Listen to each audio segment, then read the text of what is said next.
والآن ستتفضل الأستاذة ريبيكا قوود، وهي حاصلة على الدكتوراه في الفلسفة في تخصص الديسلكسيا، وهي مطورة لمقاييس ومحتوى صعوبات التعلم، وستتحدث لنا عن التشخيص المبكر وأهميته. Rebecca, the mic is yours. Thank you very much. Good evening, everybody. I am presenting to you today on the early diagnosis, or the importance of the early diagnosis of learning disabilities. So when we talk about learning disabilities, we're talking about, well, we could be talking about anything really. It could be dyslexia, which this previous speakers have spoken about. It could be dyscalculia, which is like dyslexia for maths. It could be ADHD, any sort of difficulty that interferes with learning.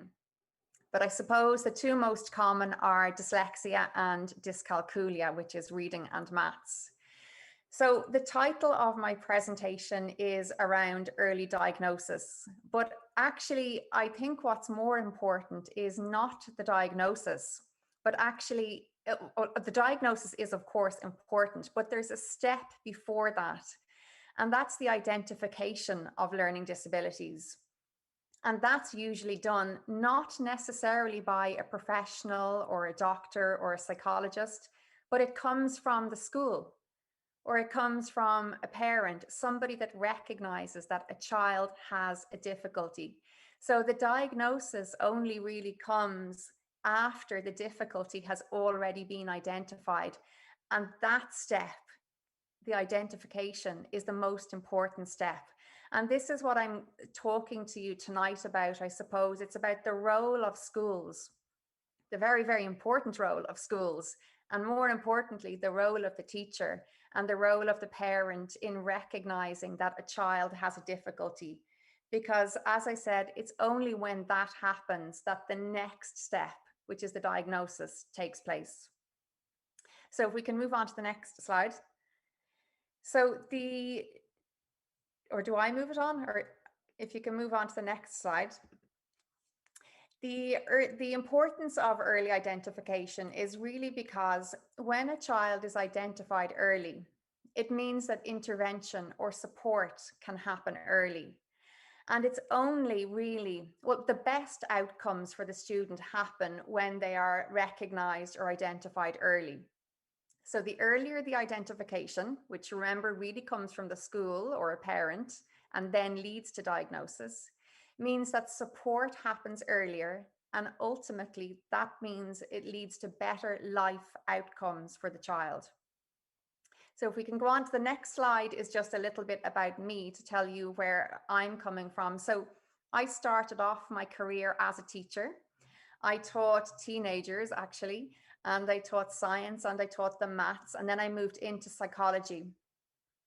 So I've been working as a psychologist in Ireland for nearly 20 years now, actually.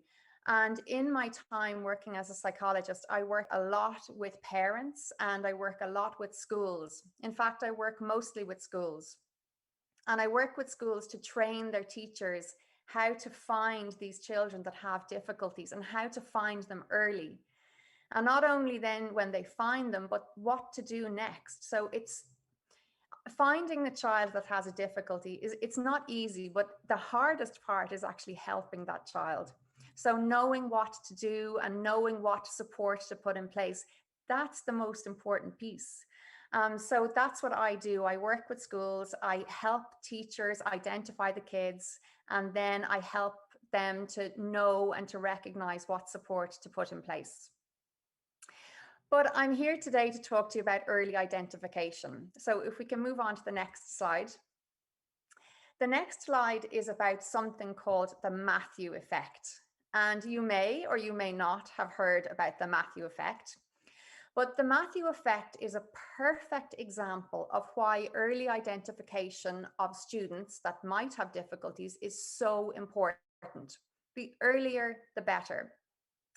The Matthew effect I have on screen here is often paraphrased as the rich get richer and the poor get poorer. And that's a description of what happens when children have difficulties with reading or writing if they're not identified early. So basically, any child that comes into school with already strong skills, i.e. in an educational sense, they're rich, so they have strong skills already, they just get stronger and stronger.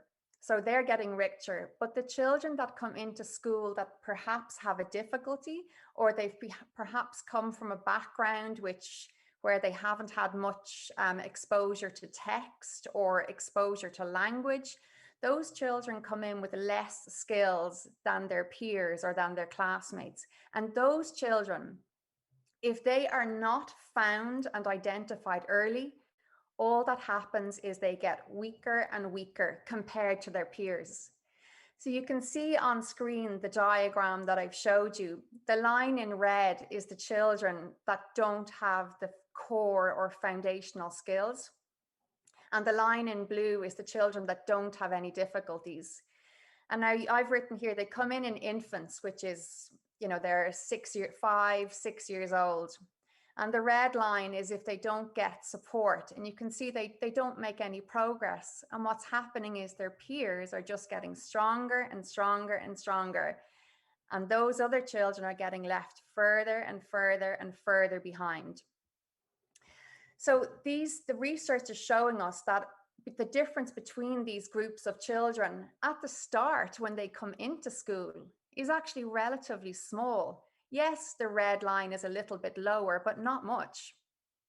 So if you catch the children very early, it's relatively easy for them to overcome their difficulties if you find them at a young age. But as time passes, the children with less foundational skills, they begin to lose their peers. They lose out. The other children learn very quickly, and they keep getting stronger and stronger and stronger. But you can see the gap becomes very, very large. And what happens by about, on screen it says 4th class, that's in Ireland, but that's around maybe 10 years old. So they've come in at 6 years old, and by 10 years old, if you only find them at 10 years old, and Mohammed, I know you said you were diagnosed at 10 years old, but if you let them go even that long, from 6 years old to 10 years old, it's much, much harder for that child to catch up.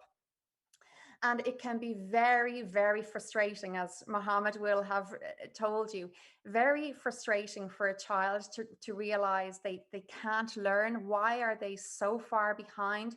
Why is it so hard for them when they know that they're bright?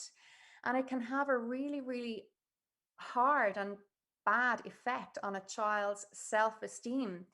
They don't want to work anymore because they realize, I'm trying hard, but nothing is working. And what happens is they just stop working, or they turn away and they lose their motivation. And parents get cross, teachers get cross. Why are you being so lazy? Why are you not trying? But all that's happened is nobody's helped them. They haven't found them early enough in order to support them in the way that they need support. And unfortunately, everybody else has gone up and they've not had the support that they need, and they've stayed at the same level. And far too often, we're tempted to believe, and I am a parent of young children, and I also did believe this. When children go into school and they don't naturally develop their reading skills or their math skills as fast as their peers, we tend to just think, oh, they'll catch up. They're fine. They're a little bit too young. They'll have no difficulty. Just give them another year and they'll be fine. But research on the Matthew effect tells us that that sort of thinking could not be more dangerous. If a child's reading difficulties are addressed early, are not addressed early, then most likely what's going to happen is that child will never develop a mastery of text or reading, or a mastery of numbers. So you can see the research will tell you that a child needs 4 times as much intervention. If they're left on the graph, if they're left for 4 years, they need 4 times as much intervention if you only catch them at 10 years old. and you would have only needed a quarter of the help if you had caught them at 6 or 7 years old. It's what we call the waiting to fail model, where we tend to wait until a child has consistently failed and failed and failed before we decide to do something. And unfortunately, that is what happens in most schools around the world. We wait until a child is just broken, when they've fallen so far behind and they've lost all motivation. So the Matthew effect, the rich get richer, the poor get poorer, I think is the perfect example to show why it is essential to find children that are struggling very early on, as soon as they come into school, or as fast as possible. So primary school teachers probably play the most important role in a child's life, particularly a child that's going to have difficulties. So if we can move on to the next slide. On the next slide, I show you just some small bullet points of why it's important for the child to have an early diagnosis. Well, I've already showed you the academic side. If you don't find them early, more than likely their peers are going to surpass them. They won't have had any support in school. They won't have had any special instruction so that the school can target their difficulties. And what's most sad about the whole situation is maybe not the academics, but because they will probably always struggle, or it'll be always harder for them than their peers with the academic side. But it's not knowing why they're struggling is the most saddening, and that has very bad effects on the child's mental health. If a child doesn't know why they're struggling and can't understand, their self-esteem, as I said, is eroded. So they have lower self-esteem, they lose their motivation. And quite often you'll find that these are children that develop behavioral difficulties. They're the ones that it's not always bad or disruptive behavior, but they might start to just look out the window all the time, get lost in their thoughts because it's too difficult. They switch off, or they become the class clown and they start to, make everybody laugh in class, or distract the teacher, or throw a pencil across the room because it's funny and it's a way for them to distract from their learning. So if we can find these children early, not only will they have better academic outcomes, but they will receive the right support, and it'll have very positive effects on their mental health, which for me is the most important, because it's like a vicious cycle. When somebody's mental health is affected, is low, then it affects their ability to learn. So you have all these positive, really positive effects for the child if you can catch them early, for their learning and for themselves, even right into adulthood. If we can go on to the next slide. But early diagnosis is, yes, it's super for the child, but also the parents. So early diagnosis of a parent of their child is super because it clears up uncertainty. Often parents are wondering, why is my child acting like this in class? Why are they sad going to school? Why are they struggling? Why are they not doing as well? Are they not trying? Is it bad teaching? Are they in the wrong school? What's happening? Is it me? Is it because I haven't done enough for them? So for a parent, it gives clarity. It clears up. It gives you a better understanding of why your child is like this, of why they're struggling in class. It also allows them to plan for the future, to learn more about if it's dyslexia. They can learn more about what dyslexia is, how it affects the child, plan for the future, what sort of jobs will be good for my child. It helps them understand their child better and communicate with their child better, which in turn leads to a better relationship with their child. And of course, When you understand the kind of difficulties that your child is having, it means that you can support them better.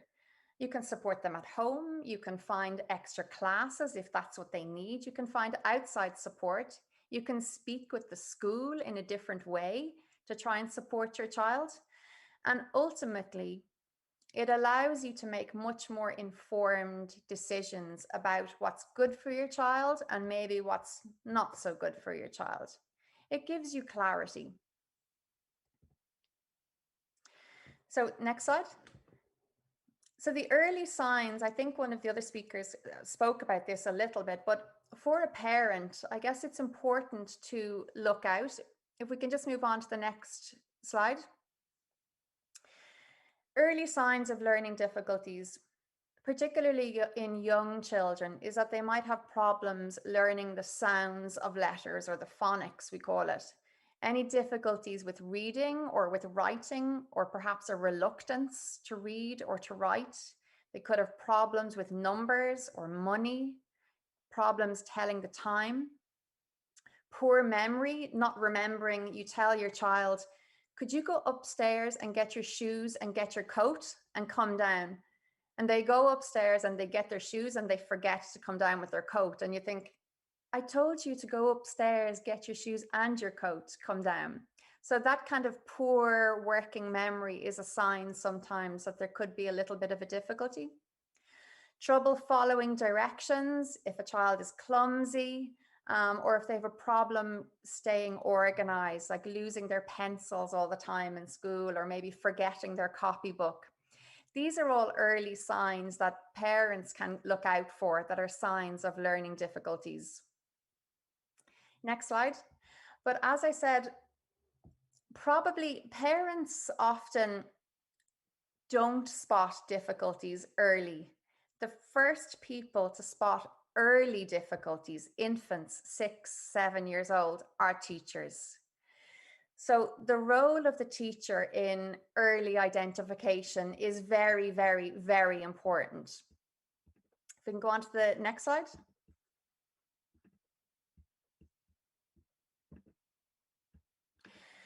So the teacher, they're in a very unique position, teachers, because often as parents, you don't see your child compared to other children, whereas teachers see their children in a class full of other children the same age, and they see them socially interacting with their peers the same age, and they also see them academically. Parents don't often get a chance to see their child in that kind of setting. And because they don't see them in that kind of setting, they don't see the difficulties quickly, whereas teachers do. So the teacher is usually the first one, or could be the first one, to spot a difficulty. And it's up to the teacher then to speak with the parents and find out how the child is at home. The teacher also, and this is where in this I'm going to come on to the importance of assessment, because the teacher is in a really great position to assess the child. And when I talk about assessment, I'm really talking about standardized assessment. So trying to see where their reading or writing skills are compared to others their own age. So if you have a 7-year-old child, you want to find out, well, where are this 7-year-old child's reading skills compared to other 7-year-old child? Are they average? Are they below average? And if they're below average, how far below average?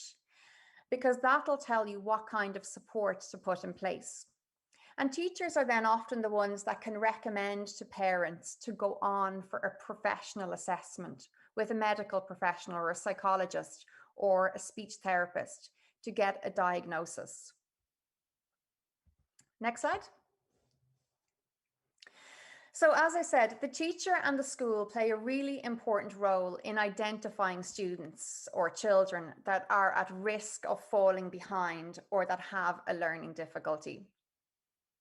Now, measuring the child's academic skills, particularly literacy and maths, whether they're in preschool, primary school, or second level school, is absolutely necessary in order to provide effective teaching and individualized teaching, particularly to those students that are struggling. So teachers need to know what interventions to put in place for students, and most importantly, how to help students, struggling students this is, because if a student is not struggling, more than likely they're going to learn anyway. It's all about helping the students that are on that curve that were at the bottom, finding them and then knowing how to help them. And assessment can do this. So assessment can be used to measure development and learning, and then to guide teacher planning and decision making so that they can identify and help those children that might benefit from special services or extra support in school. And then the teacher, can then communicate this knowledge to the parents. And then parents can decide to go on and get professional help should they need to or should they want to. Next slide. So I've titled this slide standardized tests. So standardized tests are those kinds of tests that are used to compare children to the norm or to the average. And standardized tests are different to the usual tests that teachers give in school. The usual tests are tests that teachers make up themselves, but standardized tests are very carefully, scientifically made tests they require qualified professionals to use them. So for me as a psychologist, when I assess a child for dyslexia or for dyscalculia or for ADHD, I only use standardized tests. Now they're commercially available, but they're if you get good ones, they're very precise and accurate and can help you identify students that have difficulties. But more importantly, they help you identify what to do with the student and how to help them. So these kinds of standardized tests can be used in schools by specially qualified teachers. And in Ireland, we have special education teachers. And in a lot of schools, there'll be one teacher, depending how big the school is, but maybe one teacher that's qualified in specialist assessment or in standardized assessment. And those teachers are in charge of finding the students that might have difficulties, and then in charge of recommending supports and telling the other teachers in the school how to support this child. They might say, listen, please don't give them a large reading book to go home with. You need to give them, instead, give them short notes rather than the big reading book. Or please record their book on tape so they can go home and listen to it and learn their history rather than having to struggle to read the entire book to learn their history. So the teacher that's qualified in the school is responsible for conducting these tests that are used to inform the other teachers, which is ultimately there to help the student learn. So I've written on screen, these standardized tests can be used to compare children to the norm. Standardized tests are there to identify at-risk or struggling students. They're there to help teachers design effective support and interventions, probably the most important. They're there to help teachers measure progress, because you need to know if what you're doing to try and help the child is working. So you need to measure their progress from one year to the next. And they're used to help refer children on for further professional assessment or diagnosis. Now, as I said, it's probably good practice to have at least one specialist teacher in every school. I mean, this is in an ideal world. One or two teachers in every school, depending on the size, trained in this assessment. Because we've already seen how if you don't find these children early, it gets harder and harder and harder for them to catch up and for them to succeed. And unfortunately, it has very negative effects on mental health. Next slide. So probably the goal, so I've just spoken about getting teachers qualified, and we get queries all the time of how do you qualify? I'm not a psychologist. You don't need to be a psychologist to learn how to use these tests, although they are based on psychology. But there is a psychological qualification called the Certificate of Competence in Educational Testing. And it's designed really for teachers or for non-psychologists so that you can conduct these tests. It's been accredited by the British Psychological Society, and it's quite a large course, but at the end of it, you come out with this special qualification and in testing, in standardized testing. And you go on the British Psychological Society's register of an approved tester, qualified tester. So within this qualification, you learn how to read psychological reports, you learn how to conduct them properly, you learn how to score them and interpret the scores. And I think the most important is you learn what to do with the results. You learn how to use the results in order to help the student, which of course, as I've said the whole way along, is the most important part of the whole process. It's helping the student. It's not just having a piece of paper to say this person has dyslexia. That's very useful, but we need to help that student. And that's what this kind of qualification helps you to do. Next slide.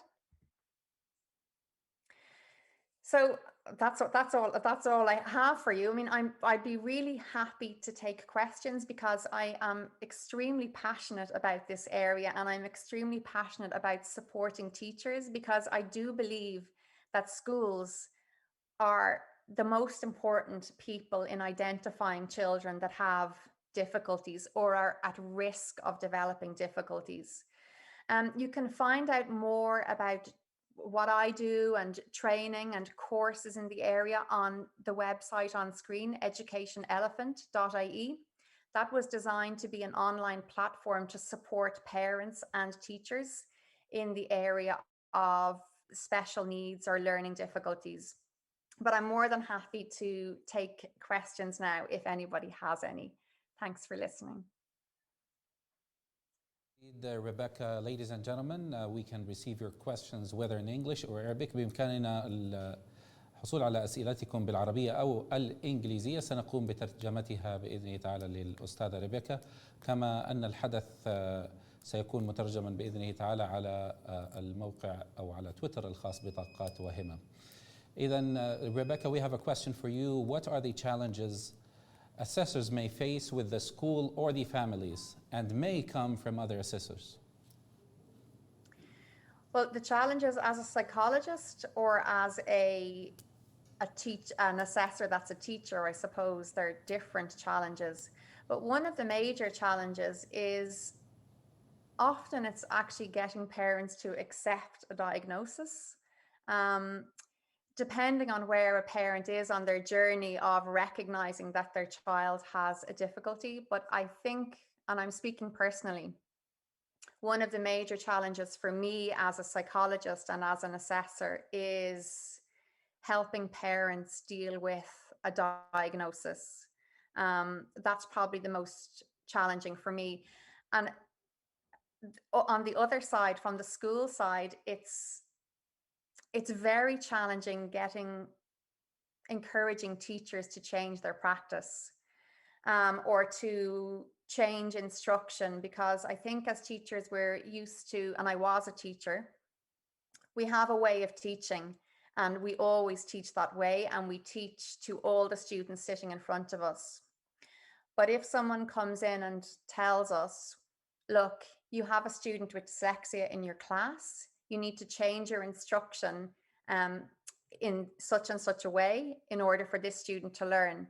There are many teachers that are quite resistant to that and don't like to change the way in which they teach. And that is a problem. That is definitely a huge challenge also.